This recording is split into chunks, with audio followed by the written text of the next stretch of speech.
Hello, it is I, IR Smart, very famous Ray simp. Anyway, today, most people are concerned about the election. Suppose there's like fraud or going, I don't know. We don't care about that stuff. I'm not brave enough for politics.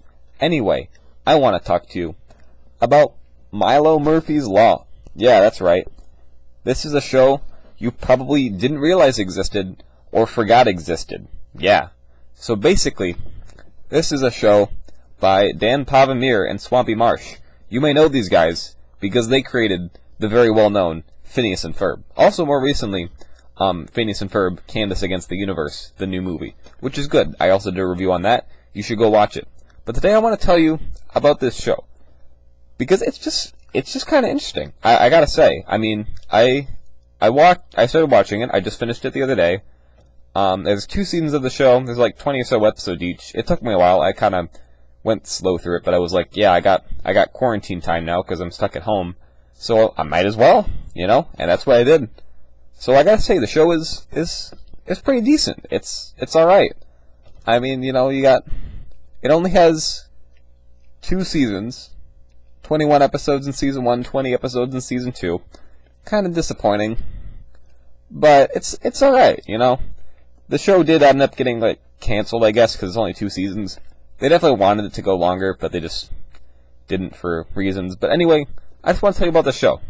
So, it came out after Phineas and Ferb's final episode aired, and it was like, hey, this is the new sequel show to Phineas and Ferb, and everyone was like, okay, I guess. And then you get through season 1, and stuff happens. You mainly just get introduced to the characters, because of course we have Milo, who's right there. His name is Milo Murphy. And then we have his other friends. We have... where did they go? Yeah, there, alright.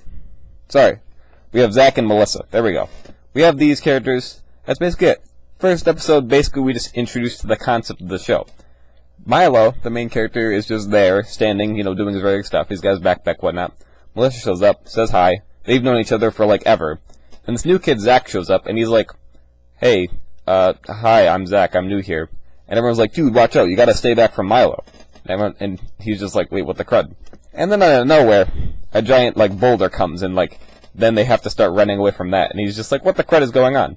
And then he and Milo take the entire day pretty much explaining that, yes, my name is Milo Murphy. Basically, I'm a descendant of the original Murphy, who came up with Murphy's Law. You may know this, it's where the show gets its name, Milo Murphy's Law. Basically, Murphy's Law states that whatever can go wrong, will go wrong. And that's the entire concept of the show. Milo goes through his daily life, and just randomly, something bad will happen. Say he's riding the bus, and the tires just all go flat immediately. He's walking down the street. A pipe bursts, and all of a sudden, boom, he shoots up into the sky. He's, going to school. Bam. All the classroom, materials fall over into a domino and just blow up and stuff. It's crazy. All this stuff happens, and everyone freaks out because bad things just happen around him. But he's always, remains positive, and he always just finds a way to fix things and just, survive, I guess. He has pretty much a limitless amount of stuff in his backpack. Because every episode he just brings out the darndest thing out of his backpack. And all of a sudden, bam, the problem's gone. It's a really fun concept, and I think it makes for unique shows. Because Phineas and Ferb has the unique structured content of, Phineas and Ferb builds something. Candace tries to bust him. Doof builds something. Perry tries to stop Doof. All the plot lines go together at the end of the episode, and bam, everything just works out. Milo Murphy's Law is a little bit different, where it's just, Milo and his friends are doing this today. This obviously goes wrong because of Murphy's Law. The characters recognize this, and Milo just happens to work out his way through it, and everything just works out. And that's how the episodes are. So it's a very fun concept. However, there's a new interesting subplot, where we have these 2 characters, Cavendish and Dakota, who are both voiced by the creators of the show, which is pretty fun, because, Dan Pavamir does the voice of Dakota in this show, and he also did the voice of Dr. Doofenshmirtz. And then Swampy Marsh does the voice of Cavendish, and he did the voice of Major Monogram in Phineas and Ferb. So yeah, their whole subplot is based around pistachios, who turn into, monsters. The pistachios become monsters and try to take over the world. It's this whole thing. We don't worry about it. However, the cool thing is that Cavendish and Dakota, their boss, is voiced by Mark Hamill. That's pretty cool. I like that. Anyway, So yeah, there's a bunch of subplots. I don't want to like spoil the show for you too much, but it's just really interesting. I think the characters are fun. And then season 2 gets kind of weird, I guess. Not really weird, but basically at the end of season 1. I mean, I guess this is kind of a spoiler. If you want to watch it, just go watch it. But like at the end of season 1, just Doofenshmirtz shows up out of nowhere. He's like, "Oh, by the way, hi, I'm Dr. Doofenshmirtz." And then season 1 ends. Season 2, and it's like, "Oh yeah, by the way, in case you didn't recognize, this show takes place in the same universe as Phineas and Ferb," which you probably already tell. Like the first episode, they literally say, "Yeah, this is Danville," like, you know, the same Danville from Phineas and Ferb. They don't like exclusively tell you, but you can kind of guess. And they have a couple of references, but they don't actually bring back all the characters and cast until season 2. The way season 2 opens up, it's basically just this big get together, and they're all like, "Wow, cool." And then yeah, then the Phineas and Ferb characters go away, and Doofenshmirtz is just like a recurring character through all of season 2. He just hangs out in Milo's backyard and just hangs out with the kids, which is kind of weird, but it's also funny because it's like free excuse to put Doofenshmirtz and Perry the Platypus in the show, so I'll take it. But yeah, it's pretty good. I liked it. I think that gets kind of weird in season 2, which may be a reason it didn't get a season 3. It kind of just, I don't know. I mean, this is more spoilers for season 2, but basically, like, they tried to do this whole Milo getting abducted subplot, and these aliens need to abduct Milo and take him to his planet. But every time they try to do this, Murphy's Law happens and they fail, because they can't, like, fly the spaceship without it blowing up and stuff. It's kind of weird. And then, like, the very end of season 2 is the finale, and Milo gets abducted and whatnot by these aliens, which has already been abducted by, like, 3 times earlier in the season. Also, Cavendish and Dakota split up for some reason, and it's just weird. And then, I don't know, it's just more stuff happens. Then they try to, like, explain Murphy's Law. I don't know how to feel about that, because they're like, "Oh, he just has all these negative probability ions around him." And I'm like, what the heck is this? Personally, I liked it better when it was just, it's Murphy's Law. I don't know. I don't like how they tried to explain it. That's just me, you know? It's just, I don't know. I think it kind of ruins it a little bit, takes some of the fun away from it. It's like, "Oh, we got to use his negative probability ions to fix stuff." It's like, what? It's just Murphy's Law. Just say it's Murphy's Law. It's that simple. I don't know. That's just a personal taste thing. But overall, yeah, I think the show was fun.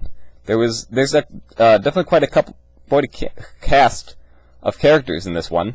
You know, I mean, with Milo himself literally being voiced by, like, Weird Al Yankovic. I'm not kidding. Yeah, he does the voice. Like Weird Al Yankovic, the guy that does parody songs, is the voice of Milo Murphy. Crazy. And also, Clancy Brown was in one of the later episodes in season 2 as, like, a substitute teacher. I thought that was funny.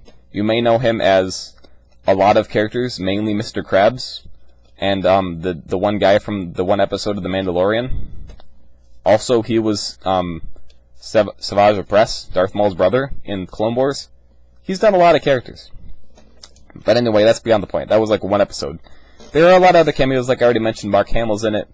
I think J.K. Simmons was in the episode. I could be wrong on that. My memory is a bit fuzzy. I think he was in season 1 somewhere. But he's great. He did... I don't know. He might have been. I forget. I don't know. But overall, it's a great show. I really liked it. Yeah. I think it probably could have gone for longer. There were actually a lot of references to it in the new Phineas and Ferb movie, Can't Skins of the Universe. They referenced the song Chop, Chop, Chop, Chop Away at My Heart, which if you haven't heard, it's the greatest. It's such a good song. You should definitely go listen to it if you haven't heard it before. Best thing to come out of the entire show. Nothing else besides Chop, Chop, Chop, Chop Away at My Heart. It's such a good song. Honestly, I love it. I'm not even kidding on that one. It just slaps. So yeah, anyway, that's just the thing that was in Candace Against the Universe. There's a couple of characters showed up. None of the main cast characters, it was just some background characters that were in the movie, and just some other references to it. So yeah, I don't know. But anyway, I think it was cool. It's kind of a shame it got canceled, I guess. You know, and it'll never be as good as Phineas and Ferb, obviously. I don't think it could ever have lived up to what Phineas and Ferb was. But I like that the creators made another show. And I hope they get a chance to make something new. They've already made Dan Palmere and Swampy Marsh, they made the Candace Against the Universe movie to bring Phineas and Ferb back for a thing. They might do more with it, and yeah, who knows? Maybe in a few years we'll get a Milo and Murphy movie. So, yeah. Well, there we go. That's my review. I just thought I'd share this show with you, because honestly, for a while, I forgot it existed. It came out in 2016 after Phineas and Ferb, but I only just found it because it was on Disney+, and yeah. That's pretty much it. I got done rewatching Phineas and Ferb last summer, and I was just like, what's this Milo and Murphy's Law thing? And then I decided to watch it, and it was pretty good. So I'd recommend it if you haven't watched it. It's pretty fun. If you like Phineas and Ferb, I think you'll find something out of this. So yeah, that's it. That's all for me. Hope you have a good rest of your week, and see you Sunday.